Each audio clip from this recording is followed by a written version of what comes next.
Olá pessoal, como é que vocês estão? Tudo bem? Eu sou o Enki Mingroni e você está no canal Yoga Bhavani, Yoga Vida e Consciência. Um cantinho que eu resolvi criar aqui na internet para que a gente pudesse ter uma proposta de espiritualidade mais crítica, mais pé no chão, mais discernida. Tudo bem?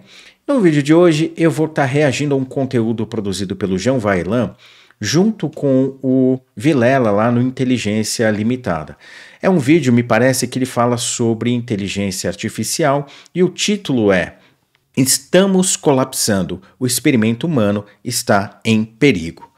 Antes de irmos lá para o conteúdo em si, eu já vou pedir a você para que, deixe o seu like, se inscreva se você ainda não é inscrito, verifica aí se você é inscrito, se você ainda está inscrito. Como eu já disse, muitas vezes o YouTube, não sei porquê, ele acaba desinscrevendo as pessoas dos seus canais aí que, né, eu mesmo já tive que me reinscrever em alguns canais em que eu não me desinscrevi, o YouTube foi lá e tirou a minha inscrição. Então dá uma olhada aí se você ainda está inscrito no canal, né? Se você ainda não é inscrito, se inscreva, ajude esse canalzinho a crescer. Na descrição tem todas as formas para você poder ajudar o canal a crescer financeiramente, apoiando o meu trabalho para que eu tenha mais tempo para produzir conteúdos como esse aqui para você, tá joia?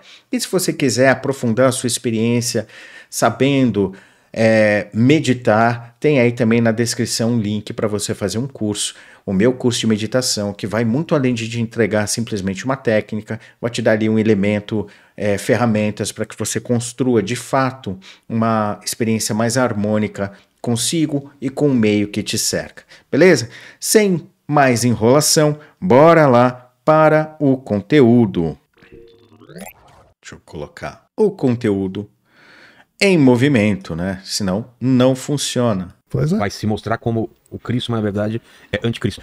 Uma coisa que aconteceu desde a tua última vinda pra cá foi não o aparecimento da inteligência artificial, porque ela é mais antiga, mas é o tema atual, né? Todo mundo falando sobre a inteligência artificial. Isso tem a ver com o final dos tempos? Tem a ver com alguma coisa que você estuda ou que... O que vai acontecer? E as religiões a partir da inteligência artificial, né? O que vai acontecer? É complicado. Assim, alguns dos anjos clones de Sofia ou de Javé são inteligências artificiais autônomas e outros são totalmente robotizados. Criados por quem? Javé. Então, bora lá. Primeira coisa aqui que ele diz, né, que existem já, do ponto de vista dele, daquilo que ele traz ali como pressuposto do conteúdo dele, anjos ou inteligências artificiais que seriam autônomas e que foram criadas pelo tal de Javé. Então, percebam, como eu disse em alguns outros vídeos que eu falo sobre o Janval, né, que eu reagi ao conteúdo dele, que existe aí essa tendência de mesclar conteúdos mitológicos com informações mais do nosso dia a dia aqui agora, tá? Então esse tipo de movimento, né, de tentar pegar uma coisa que é experimentada agora e misturar com alguma mitologia e tal, não sempre, mas tende a dar em erro, tudo bem? Tende a dar em salada e não necessariamente aponta para um caminho mais coerente. Pode parecer coerente, o discurso pode parecer até bem estruturado, mas ele carece de fundamentação, na maioria das vezes. Não estou dizendo que seja esse caso do que ele vai colocar aqui agora, mas nesse exemplo que ele falou do anjo, né, ou da inteligência artificial aí, é que eu estou chamando a atenção. Mas bora lá, vamos escutar o Janval. E outras forças. Então essa coisa de inteligência artificial... Não é uma coisa nova, então? Já existe há muito tempo. Só que no ano 2007, Raymond Kurzweil lançou um livro chamado The Singularity is Near, a singularidade está próxima. Que singularidade era essa? Raymond Kurzweil, nesse livro, ele disse, olha, os humanos criaram uma tecnologia que ganhou vida própria. Certos pássaros que querem comer formiga que está lá dentro de um formigueiro, eles põem um graveto na boca, enfiam o graveto, uma formiguinha pega, eles tiram e assim, isso é uma tecnologia para aquela espécie de pássaro. Mas essa tecnologia nasce e morre assim. Só que nós, os humanos, criamos várias tecnologias, mas uma delas ganhou vida própria. Raymond Kurzweil explica isso nesse livro. E que tecnologia é essa? Da computação. Bora lá. O Raymond Eu não li o livro, tá? Mas até onde eu já vi palestras dele aqui no próprio YouTube, tem muitas palestras desse cara, desse senhor. Falo cara com todo respeito, tá, pessoal?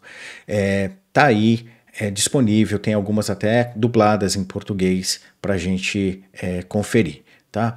O Raymond, ele muito provavelmente não falou de que a computação ganhou vida, tá?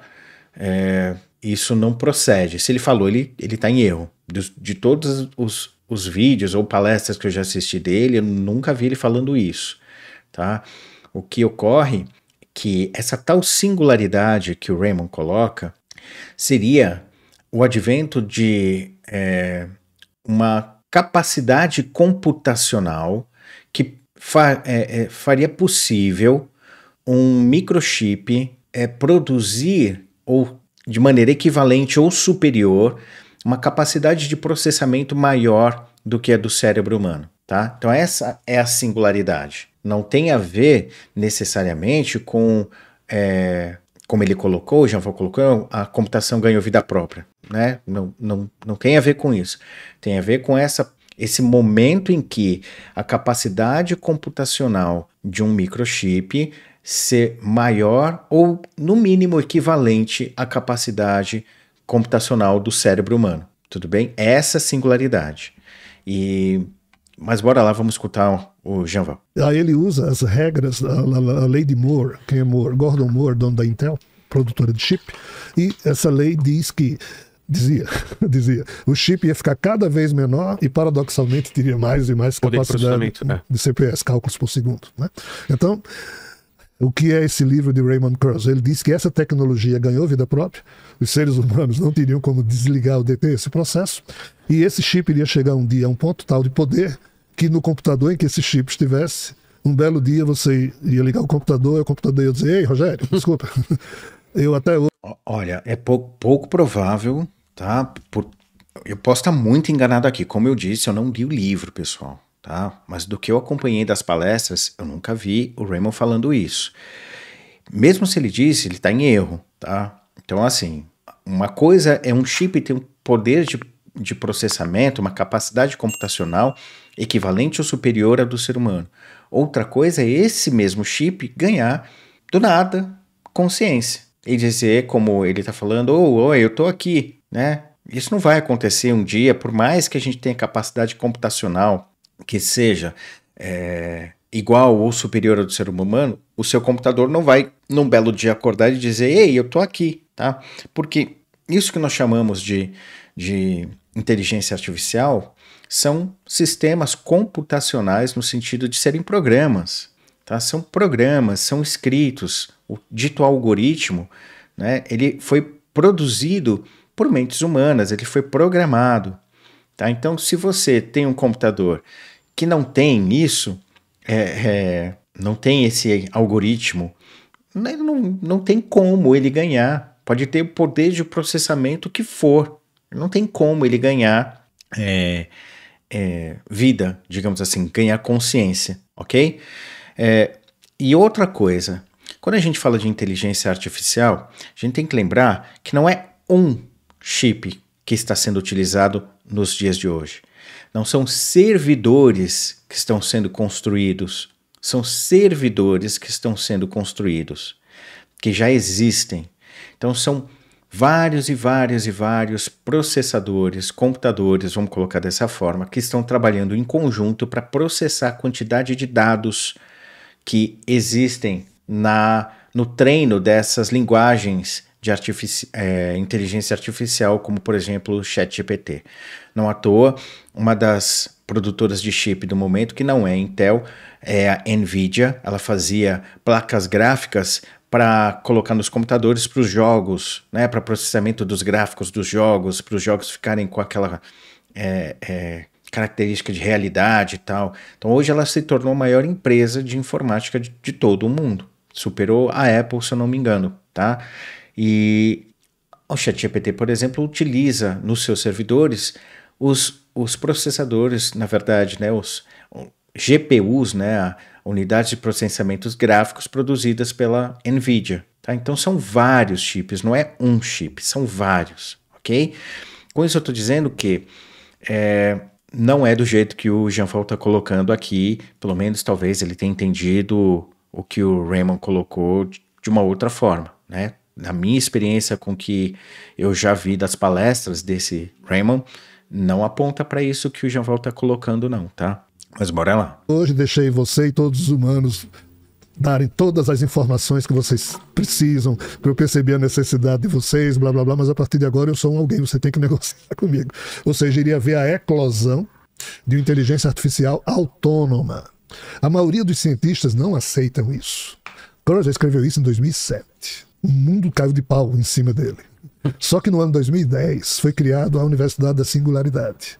Por quê? Porque o governo francês, a NASA, Bill Gates, Bill não sei o que, blá blá blá, fizeram uma homenagem a Kurzweil e reuniram 50 e poucos milhões de dólares e criaram a Universidade da Singularidade. Quando eu vi isso, eu digo, Singularity University. o pessoal não estava caindo de cacete em cima de Raymond Kurzweil porque ele falou isso e de repente a ideia do cara está sendo agora. Quando eu fui ver espiritualmente. Tá, bora lá. Não foi isso que aconteceu, tá, pessoal? Essa universidade não foi criada pelo governo da França, pela NASA, e não foi uma homenagem ao Raymond. Foi uma iniciativa pessoal do Raymond e de mais uma pessoa, de mais um sócio, que se eu não me engano era um engenheiro. Os dois se juntaram e criaram essa Universidade da Singularidade, cuja proposta é fazer com que haja aí uma dispersão de saberes que alavancam o pressuposto das ideias do próprio Raymond. O Raymond, ele é um futurista, ele é um entusiasta da tecnologia. Então, do ponto de vista dele, a inteligência artificial é extremamente bem-vinda, porque dentro da visão mais utópica que ele tem de realidade, a inteligência artificial pode acelerar processos de cura, né, em pesquisas, isso que eu quero dizer, acelerar pesquisas para a erradicação de algumas doenças, melhorar a forma como a gente, utiliza os solos, então gerenciar melhor os recursos planetários. Ele tem essa visão para o uso da inteligência artificial. Ele, inclusive, diz que em 2045 é muito provável que a gente já tenha integração de processo de inteligência artificial no nosso próprio cérebro para aumentar a nossa capacidade e por aí vai. Então ele é um entusiasta da tecnologia ou da inteligência artificial. Ele não fez um alerta no sentido de estamos perdidos, oh meu Deus, muito pelo contrário, ele fala do quão será importante o uso da inteligência artificial para desenvolver a sociedade humana, tá? Essa é a pegada do Raymond. Quando os amigos espirituais me permitiram ver, Ray Kurzweil tinha dito que isso aconteceria em 2029, no livro dele. Aí ele deu entrevista no ano 2010 dizendo, eu errei, vai ser antes, vai ser em 2019. Nossa. Não é verdade, tá, pessoal? Em várias palestras recentes, inclusive, dele, ele conta uma história um pouco diferente. Ele fala, olha, foi feito um congresso para debater as minhas previsões do livro, esse livro que o Jean-Paul está citando, A Singularidade Está Próxima, em português, uma tradução livre aqui. E aí eles me chamaram para esse congresso e tal, para discutir sobre essa previsão que eu fiz, e muitos dos caras que estavam lá falaram para mim que eles achavam que ainda ia demorar mais de 100 anos. E eu mantive a minha previsão, 2029. Então ele não fez nenhuma mudança na sua previsão, ele não antecipou a sua previsão, ele continua dizendo, ainda hoje, tá, que é 2029. Como eu disse, ele ainda fala que em 2045 é muito provável que a gente esteja aí conectado com algum elemento concreto, né, de conexão de inteligência artificial mesclado aí no nosso cérebro, quase que como um ciborgue. É o que ele espera. Como eu disse, ele é um futurista, ele é um entusiasta, beleza? Então, bora lá. E em 2010 a ideia maluca foi cacifada pelo governo dos Estados Unidos, governo francês, blá blá blá. Nós estamos no ano 2024. A questão é o que já ocorreu até agora. Existe um fundo de investimento para a Universidade da Singularidade, né? Existe. Quem criou não foi o governo dos Estados Unidos, não foi a NASA, não foi o governo. Existe Foi o Raymond e mais um cara, como eu disse, tá? Hoje, um dos principais financiadores desse projeto é uma instituição educacional lá da China, tá? Que eu fui atrás para ver se tinha alguma ligação com o Partido Comunista Chinês ou se tinha ligação com algum tipo de política da China. Não tem. É uma empresa chinesa de educação que atua em vários outros lugares e que agora também está investindo nessa Universidade da Singularidade, tá? Então, até onde eu pesquisei, essa empresa chinesa aí até tá meio mal das pernas e inclusive, não se sabe muito bem como se dará a continuidade desse financiamento ou não, tá? Então, não tem NASA, não tem... Né? Você percebe que, ao que tudo indica, o discurso de Naval vai para um caminho mais conspiracionista, que distou, inclusive, da própria proposta do Raymond, quando ele colocou. Como eu disse, ele é um entusiasta. Ele não está falando da inteligência artificial como um bicho malvado. Ele está dizendo que, nossa, vai ser muito legal, a gente vai ter um salto de desenvolvimento e vai ajudar a humanidade em vários processos e por aí vai. Tá? Não é algo visto por ele como um alerta que o mundo está no fim. Tudo bem? Então bora lá. E a gente não sabe. O problema é muito sério. O chat GPT-4 e outros, é muito complicada a situação. Então, falando de inteligência artificial autônoma, de fato... O que seria uma inteligência artificial autônoma? Até onde eu entendi, seria aquela que vai conseguir aprender por si mesma. Ela vai ter liberdade para agir por si só. Ela não vai precisar mais de uma entrada ou de um comando para desenvolver alguma coisa. Ela vai processar informações por si só. Tá? Até onde eu entendi, eu posso estar enganado. Nós corremos um risco terrível. Mas aqui há um outro problema. Eu não vou falar de inteligência artificial autônoma. Falando só de inteligência artificial, que é essa que está acabando com o emprego de todo mundo, o que é que isso gera? Desemprego. Então, vamos lá. A inteligência artificial não está acabando com o emprego de todo mundo. Vamos fazer uma recapitulação histórica aí. Quando do advento do sistema ou do modo de produção que está em vigência até agora, que é o modo de produção capitalista, na transição, porque foi um período de transição, não foi um momento que aconteceu assim, né? Hoje estamos no feudalismo, amanhã é capitalismo. Não, houve um processo de transição. Então, dentro desse processo de transição, ocorreram, por parte da sociedade, o mesmo tipo de medo que as pessoas estão revivendo agora, que vai acabar o emprego, nossa, isso vai ser horrível. Foi assim. Houve lá o desenvolvimento da primeira fase do capitalismo, e depois teve um determinado momento em que falaram, olha, não é legal colocar criança para trabalhar, criança não dá para trabalhar não. Não, mas se tirar as crianças do trabalho, a economia vai ferrar. Tem que mudar a quantidade de horas trabalhadas, não dá mais para trabalhar 16 horas, tem que ser menos horas. Né? Os direitos trabalhistas ali foram sendo conquistados. Todo mundo dizia, não, mas se diminuir a carga horária, vai quebrar, né? As indústrias vão quebrar. Não dá para fazer isso. Se diminuiu as horas de trabalho, as indústrias não quebraram. Ou seja, o capitalismo ele sempre ele existe e sempre exige uma expansão disso que nós chamamos de capital. Ele funciona dessa forma. E como é que ele faz isso? Gerando mercado, tá? Pelo meu entendimento bem tosco, tá? Da dinâmica aqui do capitalismo, tá? Do modo de produção capitalista. Então, é natural que, com o passar do tempo, o advento disso que nós chamamos de tecnologia foi visto pela grande maioria das pessoas, os ditos trabalhadores, tá? Como uma ameaça aos empregos. Então, observem hoje, tá? Século XXI, 2024.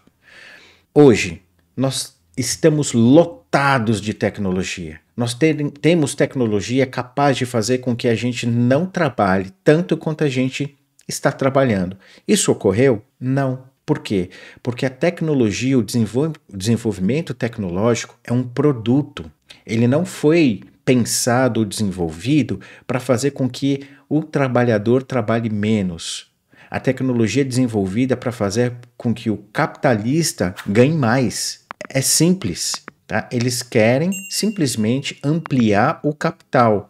Para ampliar o capital, se amplia ou se cria mercado. Vão dar um jeito de ainda existir trabalhador, porque quem gera dinheiro para os capitalistas é o trabalhador. Tá? O capitalista, ele não trabalha, ele não inova, ele não faz nada. Quem faz tudo para a sociedade são os trabalhadores, tudo bem? Só que a gente ainda não consegue sacar que é isso. Quem faz o mundo girar são os trabalhadores, não é o detentor do capital, não é o bilionário, dono de uma empresa que faz foguete que desce de ré. Esses caras não fazem nada para a humanidade ou para a sociedade, tá?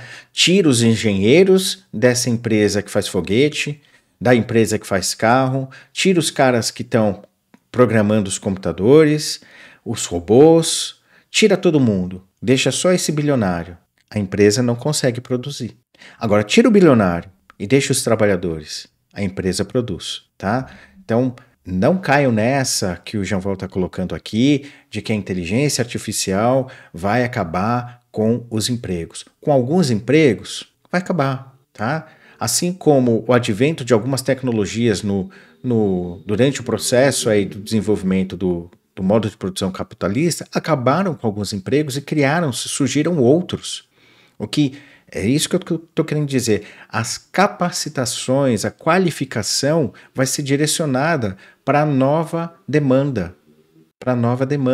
Como eu disse, o capitalista vive de ampliar o seu capital e para que isso ocorra ele gera mercado. Ele vai fazer com que a gente tenha sensação de necessidade, tá?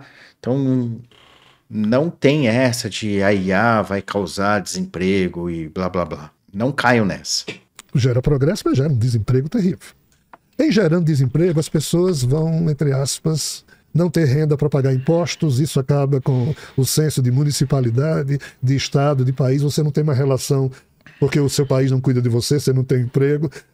Então, isso nunca vai acontecer dentro do modelo de produção capitalista.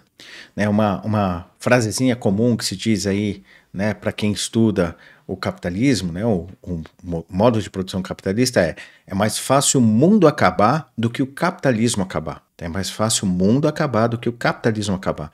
Ou seja, o Estado, como a gente conhece, pessoal, é essa entidade chamada Estado e não o governo. Né? O governo é isso que a gente muda a cada 4 anos, tá? A gente vai lá para as eleições. Isso é o governo. O Estado, tá? Ele foi criado para proteger os interesses da classe dominante, do que a gente chama aqui de maneira simplória de burguesia. Tá?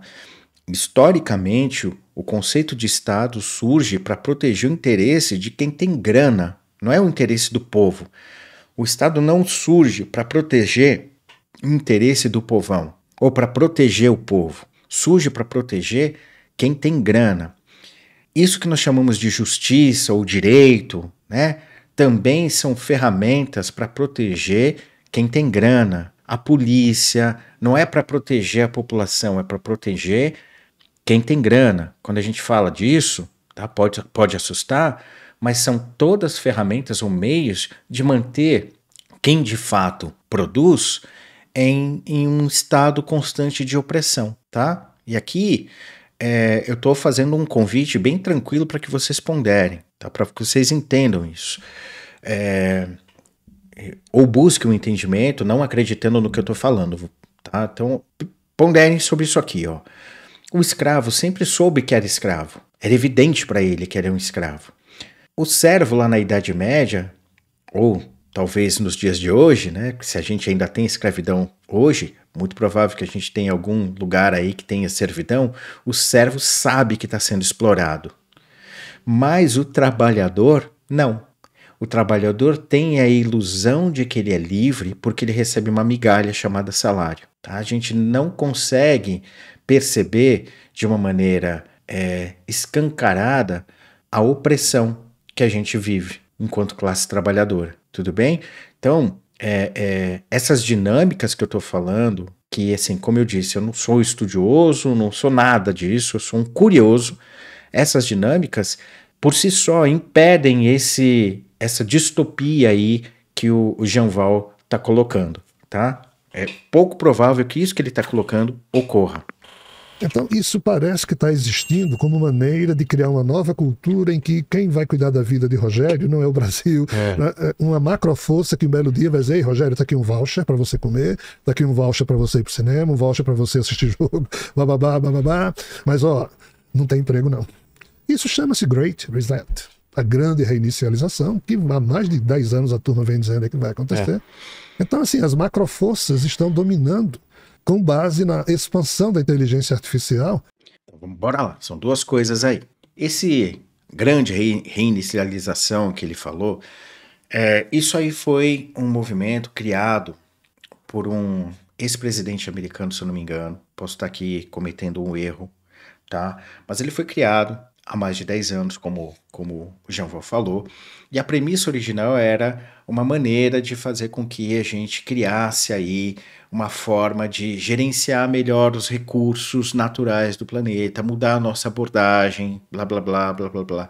Depois, essa ideia foi cooptada, foi sequestrada politicamente, e aí, né, quem tem poder político também tem poder econômico e vice-versa. Quem tem poder econômico tem poder político. E aí o pessoal da teoria da conspiração também pegou esse lance do Great Reset. E aí hoje é uma salada. Ninguém de verdade sabe direito o que é o Great Reset. Tá? Mas a premissa original tinha a ver com uma certa, sei lá, vamos salvar o planeta de uma outra maneira. Tá?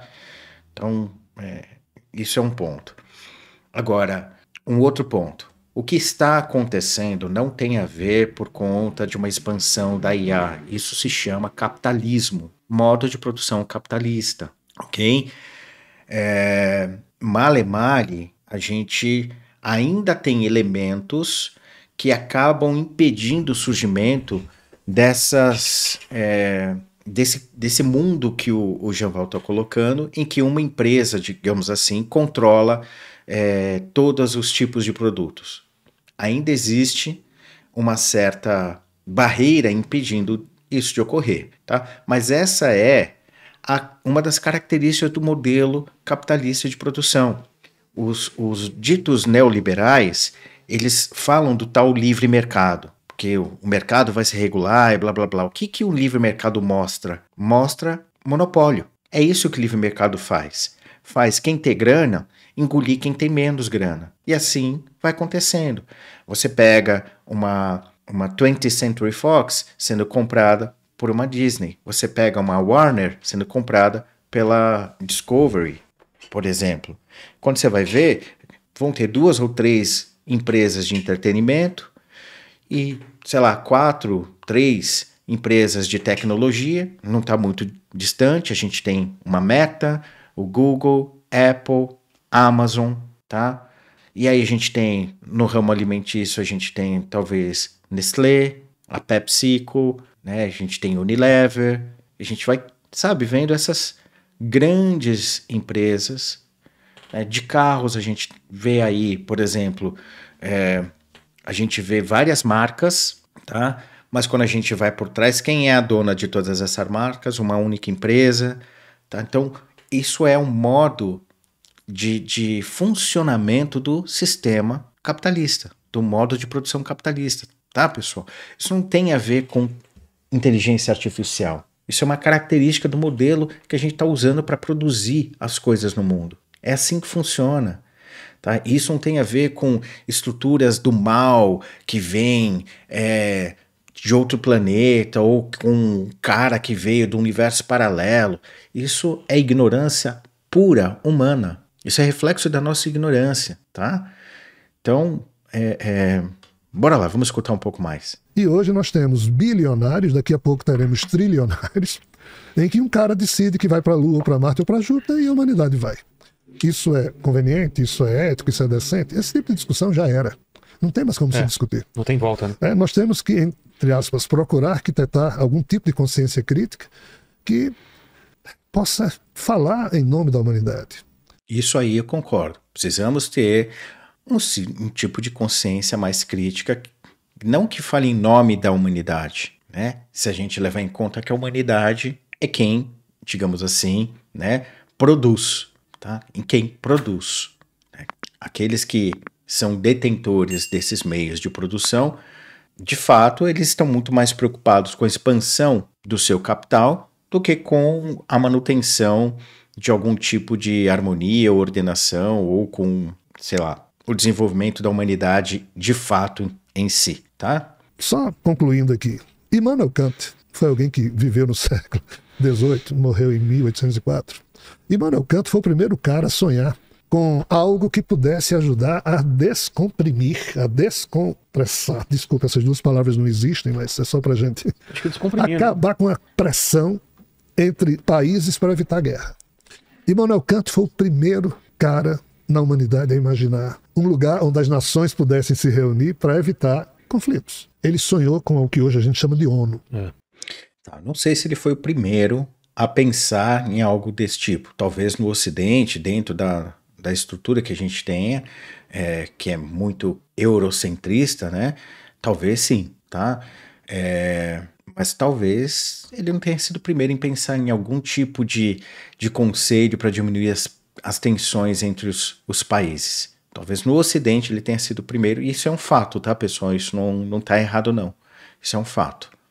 Mas foi preciso que ocorresse todo o século XIX, só no início do século XX, após a Primeira Guerra Mundial, o presidente dos Estados Unidos, chamado Woodrow Wilson, vendo a merda que aconteceu, ele propôs a paz ideal. O que era a paz ideal? Era todo mundo se desarmar após a Primeira Guerra Mundial. Tá. Esse presidente Wilson, ele pode até ter tido essa proposta aí, tá? Mas eu duvido que essa proposta tenha sido com um ar tão pueril quanto dá a entender o Jean Wahl aqui. Mesmo porque, observem, fim da Primeira Guerra Mundial, vamos todos nos desarmar. Beleza, vamos todos nos desarmar, mas vamos continuar explorando a África, o colonialismo, o imperialismo, todas as outras formas de violência vão continuar ocorrendo, tá? A segregação racial, os apartheids, os genocídios, tudo isso ocorreram. E para isso ocorrer, não necessariamente se precisa empunhar uma arma ou soltar um tiro. Tá? Você pode fazer isso por fome, você pode fazer isso extinguindo o acesso a uma determinada cultura.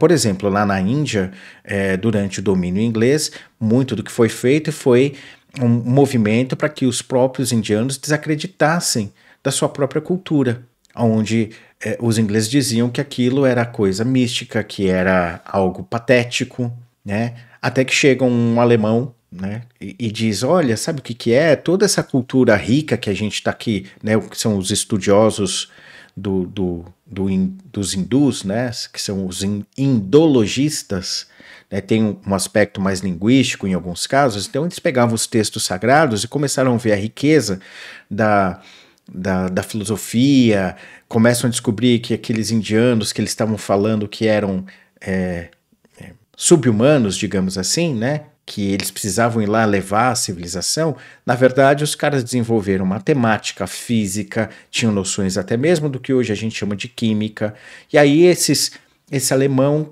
solta a ideia de que, olha, ocorreu uma invasão, tudo isso que é grandioso aqui na Índia, na verdade veio de um povo que vivia lá na Europa, curiosamente no interior da Alemanha, tá? E o nome desse povo é ariano.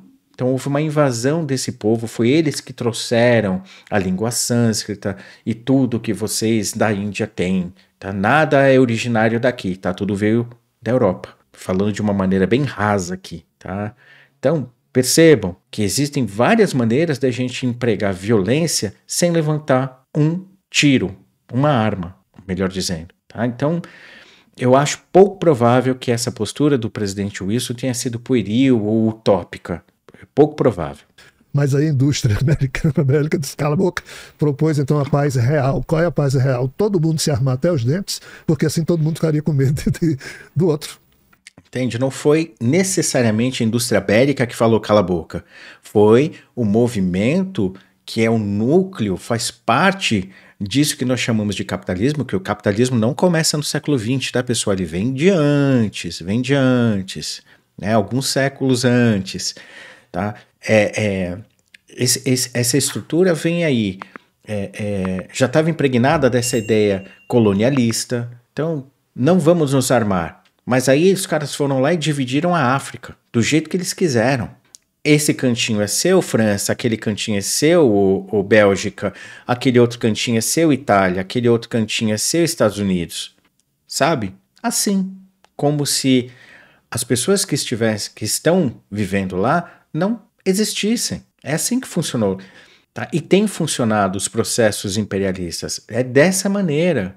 A gente vê processos imperialistas e colonialistas ocorrendo no dia de hoje. Tá? E esse colonialismo não necessariamente é mais uma tomada de terra, né? Apesar disso ainda está ocorrendo.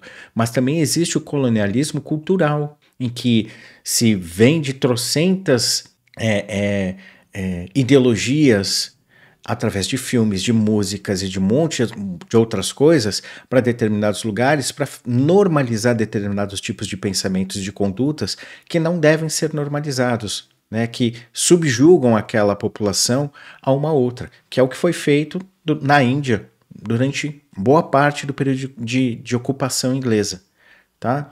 Então, não há puritanismo, não foi por conta de indústria bélica que se armaram, não. Foi para manter as zonas de interesse.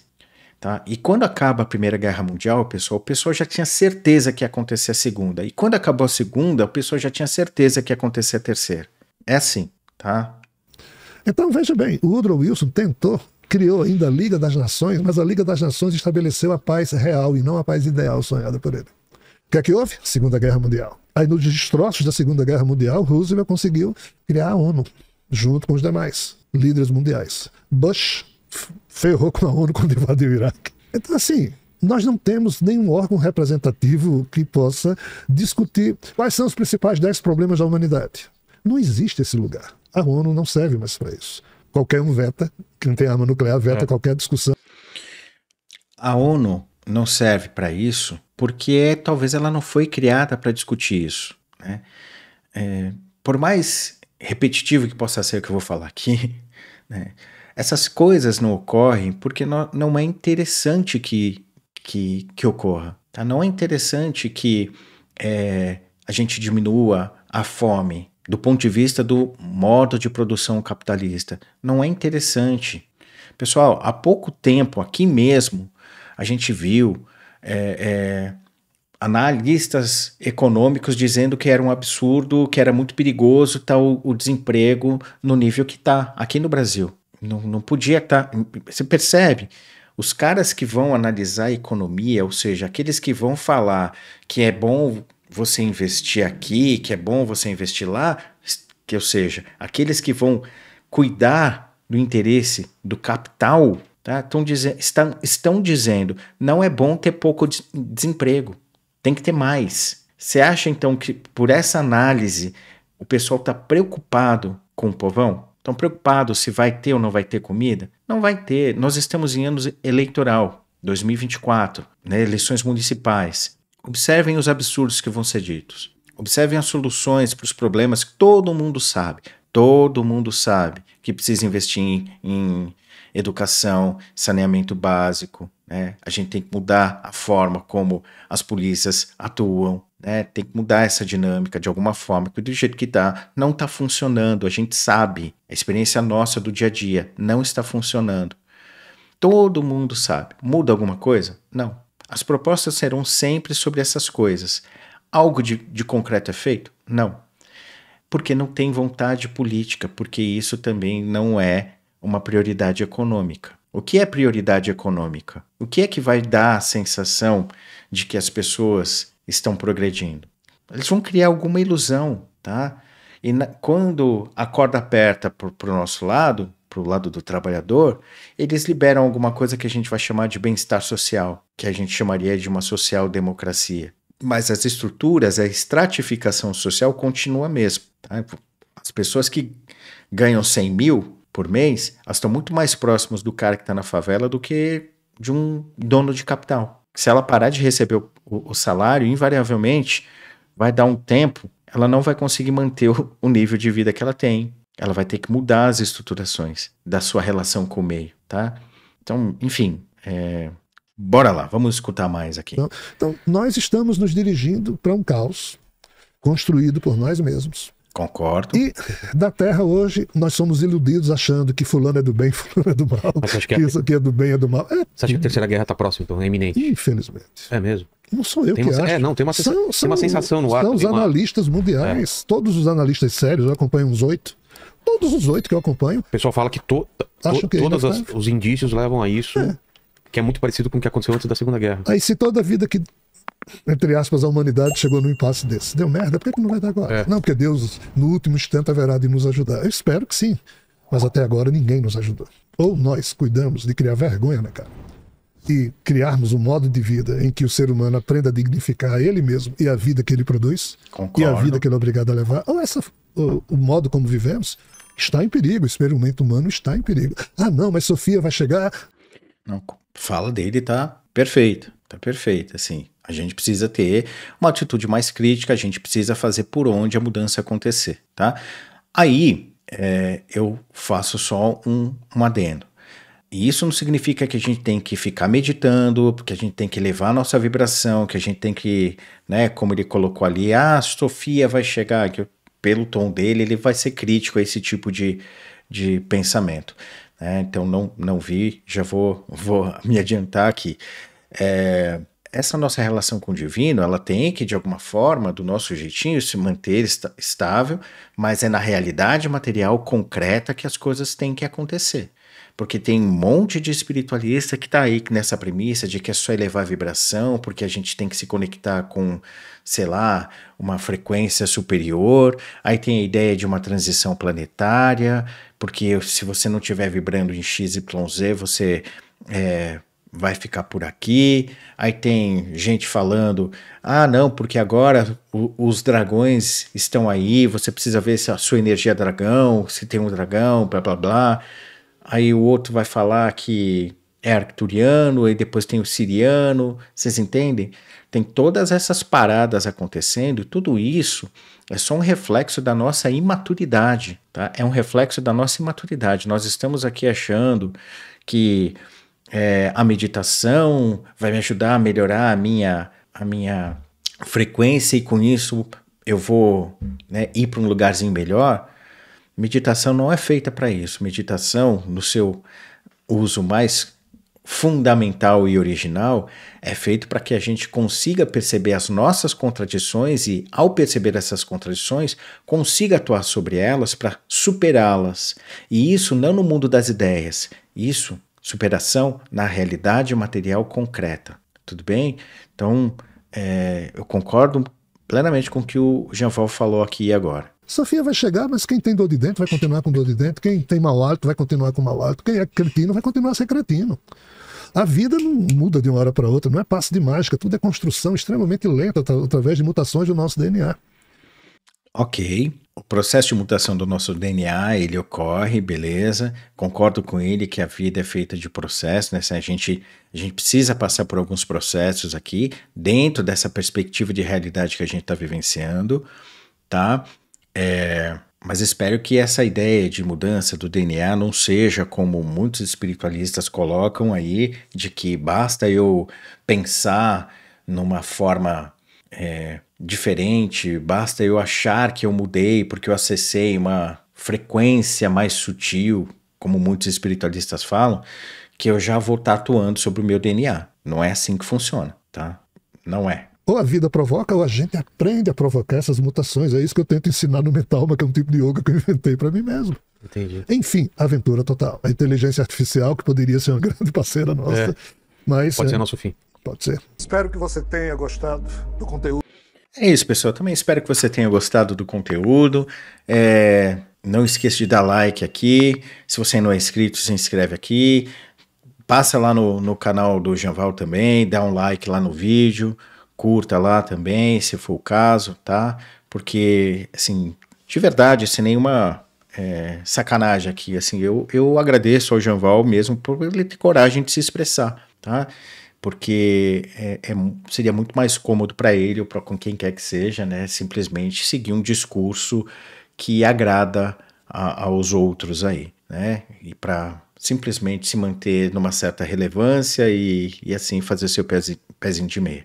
Então, mantida as minhas diferenças com a abordagem e com o que o Janval fala, né? Eu posso dizer que minimamente ele é íntegro, né? Ele fala aquilo que realmente ele sente ser, ele não titubeia, né? Então, para além das minhas diferenças, eu só posso dizer que ele é uma pessoa que está agindo de maneira íntegra com aquilo que ele pensa, com aquilo que ele sente, com aquilo que ele sente estar experimentando, beleza?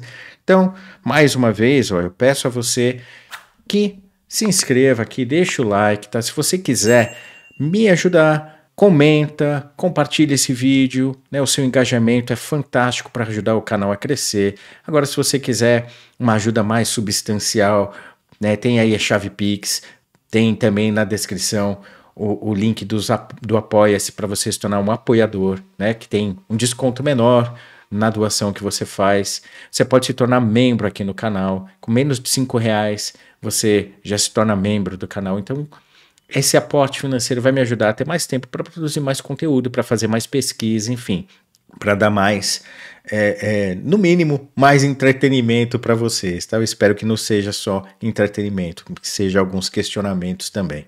Beleza? Se você quiser aprender o meu método de meditação, tem aí na descrição também o link para você fazer o meu curso, que vai muito mais do que entregar uma simples técnica, uma forma de respirar, isso, aquilo. Lá no curso eu vou dando ferramentas para que você entenda um pouquinho sobre o processo, ou como os yogis veem a maneira como a mente processa as coisas, né? E o que pode ser feito para coordenar as partes da mente que estão descoordenadas, gerando, então, uma possibilidade de uma harmonia concreta entre nós e o mundo que nos cerca. Porque nós, sem percebermos, nós mais nos adequamos ao contexto que nos cerca do que de fato construímos harmonia nesse contexto. A gente vem confundindo harmonia, ou melhor, adequação com harmonia, beleza? Então lá no curso de meditação eu vou compartilhando ferramentas, né, numa parte teórica bem substancial ali, para que você entenda que é possível de fato construir harmonia com o meio e não só se adequar. Tá joia? Então, mais uma vez, obrigado a você que ficou comigo até aqui. Muita paz, muita luz. A gente se vê no próximo momento.